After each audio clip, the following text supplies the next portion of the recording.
ലോക്സഭാ തെരഞ്ഞെടുപ്പിൽ തോറ്റാൽ കെ സുധാകരന്റെ കെ.പി.സി.സി അധ്യക്ഷ സ്ഥാനം നഷ്ടമായേക്കും. കണ്ണൂരിൽ നിന്നാണ് സിറ്റിംഗ് എം.പി കൂടിയായ സുധാകരൻ ജനവിധി തേടിയത്. തെരഞ്ഞെടുപ്പ് തിരക്കുകൾ പരിഗണിച്ച് എം ഹസന് കെ.പി.സി.സി അധ്യക്ഷന്റെ താൽക്കാലിക ചുമതല നൽകിയിരുന്നു. കണ്ണൂരിൽ സുധാകരൻ തോൽക്കുകയാണെങ്കിൽ പാർട്ടിക്കുള്ളിൽ നിന്ന് തന്നെ എതിർപ്പുകൾ ഉയരാനാണ് സാധ്യത. 2 വർഷത്തിന് ശേഷം നിയമസഭാ തെരഞ്ഞെടുപ്പ് കൂടി നടക്കാനുള്ളതിനാൽ ലോക്സഭാ തെരഞ്ഞെടുപ്പിലെ ഫലം കോൺഗ്രസിന് നിർണായകമാണ്. ലോക്സഭാ തെരഞ്ഞെടുപ്പിൽ മികച്ച വിജയം നേടാനായില്ലെങ്കിൽ കെ.പി.സി.സി അധ്യക്ഷനെതിരെയും പ്രതിപക്ഷ നേതാവ് വി.ഡി. സതീശനെതിരെയും ഒരു വിഭാഗം രംഗത്തെത്തും. അതിൽ തന്നെ സുധാകരന്റെ നേതൃത്വത്തോട് വിയോജിപ്പുള്ളവർ കൂടുതലാണ്.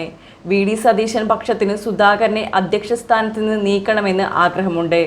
ലോക്സഭാ തെരഞ്ഞെടുപ്പിൽ കോൺഗ്രസിന് തിരിച്ചടിയുണ്ടാകുകയും കെ സുധാകരൻ കണ്ണൂരിൽ തോൽക്കുകയും ചെയ്താൽ സതീശൻ പക്ഷത്തിനു കാര്യങ്ങൾ എളുപ്പമാകും. അതേസമയം കണ്ണൂരിൽ തന്നെ തോൽപ്പിക്കാൻ കോൺഗ്രസിലെ ഒരു വിഭാഗവും മുസ്ലിം ലീഗും ശ്രമിച്ചിട്ടുണ്ടെന്നാണ് സുധാകരൻ പക്ഷത്തിന്റെ വിലയിരുത്തൽ. കെ.പി.സി.സി അധ്യക്ഷ സ്ഥാനത്ത് നിന്ന് തന്നെ നീക്കാൻ ലീഗിന് ആഗ്രഹമുണ്ട്. അതിനുവേണ്ടി ലോക്സഭാ തെരഞ്ഞെടുപ്പിൽ യു.ഡി.എഫിന് ഉറപ്പായി ലഭിക്കേണ്ടിയിരുന്ന ലീഗ് വോട്ടുകൾ പോൾ ചെയ്യപ്പെടാതെ പോയിട്ടുണ്ട്. തെരഞ്ഞെടുപ്പ് പ്രചാരണത്തിലും ലീഗ് ഉൾവലിഞ്ഞു നിന്നിരുന്നു. കോൺഗ്രസിലെ പ്രബലരായ പല നേതാക്കളുടെയും നിർദ്ദേശപ്രകാരമാണ് ലീഗ് ഇങ്ങനെ ചെയ്തതെന്നും സുധാകരൻ വിഭാഗത്തിന് സംശയമുണ്ട്. News desk Kannur mirror.